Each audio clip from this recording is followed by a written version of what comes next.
Junk and Fool over here in Portville. Well, I was out here today and yesterday working on getting this outrigger out. My beam held up. Actually, it don't look too pretty, but it didn't break. This is the side that come out easy, and that's the side that I cut off.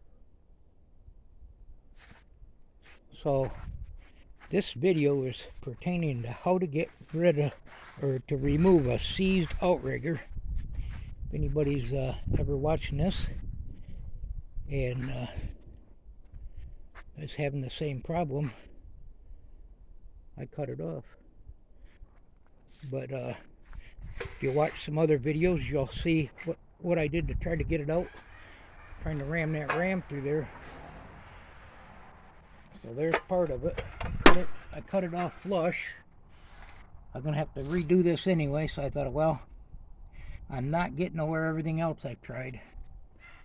And I did get a couple little dinky holes in here that can be cleaned up and welded before I put anything else back in there. Got a couple of little specks there. That ain't going to weaken it too much. So there's the last chunk that come in. I did use my rod from the other side, the ram.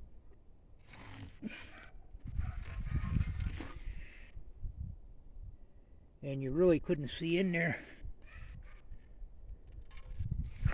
And that, I'm confused about that. That looks like a factory plug, like it would have been out here.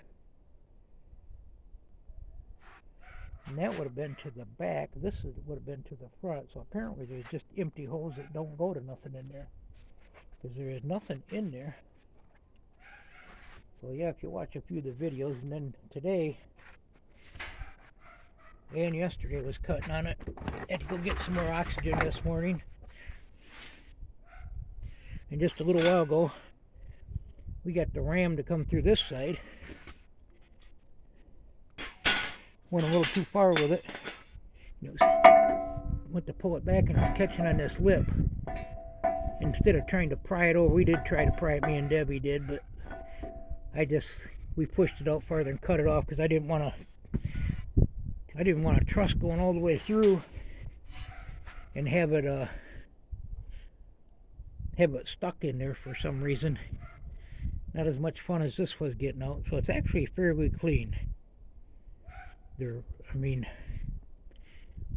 haven't even cleaned it up yet. So what I generally do is I'll take sanders and mount them on a 2x4 and go back and forth through both sides like the old saws, and get somebody on one end and plug it in and go back and forth on the bottom quite a bit, and then on the top up here, and then on the sides, and whatever you can find to fit in there. But yeah, it was definitely stuck, and I had to get it out of there one bite at a time for the most part, except for that last chunk. I was stretching, trying to get to it, trying to come in from both ends. So it's out of there now. At least this part will be a lot easier. I don't know if a guy could ever got that out of there. I don't know if a guy would have ever got that out of there without cutting that inside out. I was thinking if I cut that outside casing there, would I still have to come in and cut the inside anyway? And we use a mirror in the sunlight. That works pretty good. My brother showed me that trick a long time ago.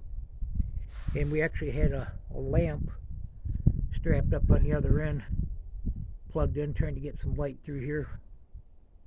It hasn't been a very sunny day to use a mirror, use the reflection. That works pretty good on a lot of stuff.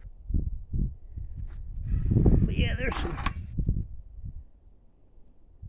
pieces in there.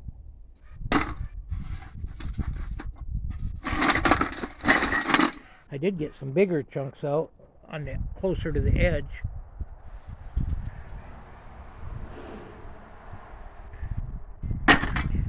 actually took pretty good care of this for the most part. That shouldn't be a problem. I think that'll clean up, and we'll grease it, and more than likely I'm going to put some grease earth in there. We don't want to ever have to go through this again. So I think, I told Deb if I ever got another one of these, I'm just going to cut the outrigger out. I mean, I might give it a few whacks, but I'm not going to spend days on it. I mean, I've tried oiling this one and all kinds of stuff. There is a little bit there I got to clean up. I'll get a light in here. I vacuumed it out too. There's a vacuum shop back right there. That thing's pretty heavy. It's got quite a bit of metal in it. So it's out of there. And then I did come back through and, like I say, use that battering ram to knock this out. And Deb says it's coming out. I was glad, because I did that a couple other times and it didn't budge. Kept on picking away at it, and finally it come out. You really can't see. The torches are fairly long, but you really can't get in there to see. I was trying to cut this. Let's see where that was dragging. I was trying to cut chunks out of the top, and then I'd get them out of there, and I'd reach back in and try to cut another one, but I couldn't see. I was cutting from underneath upside down, and I kept bending this end up, and then I was trying to get in there to cut it. My torches really didn't even fit, and I also smashed my wrist right there pretty good. I thought I broke my hand, but they seem to be working still, my fingers. Yeah, I kept trying to cut these and then bend them over and trying to wiggle them torches around in there and cut another chunk off and bring it out and throw it in the bucket. I was really surprised to see that hole. I don't believe the other one has a hole like that. And this one is, I think, about 4 inches longer than the other side, so I got to make sure when this is made, it's made the right length and the same thickness.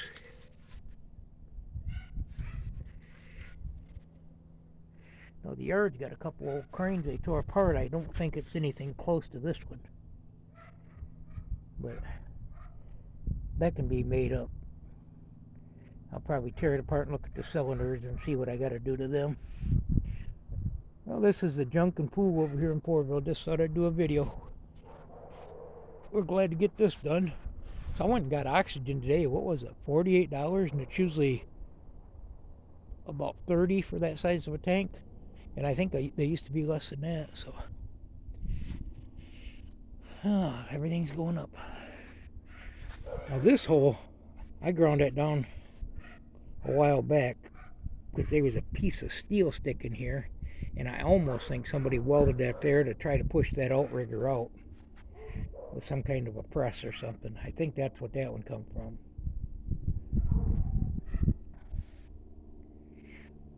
One thing about it, I'll sell that there, and that there won't get much.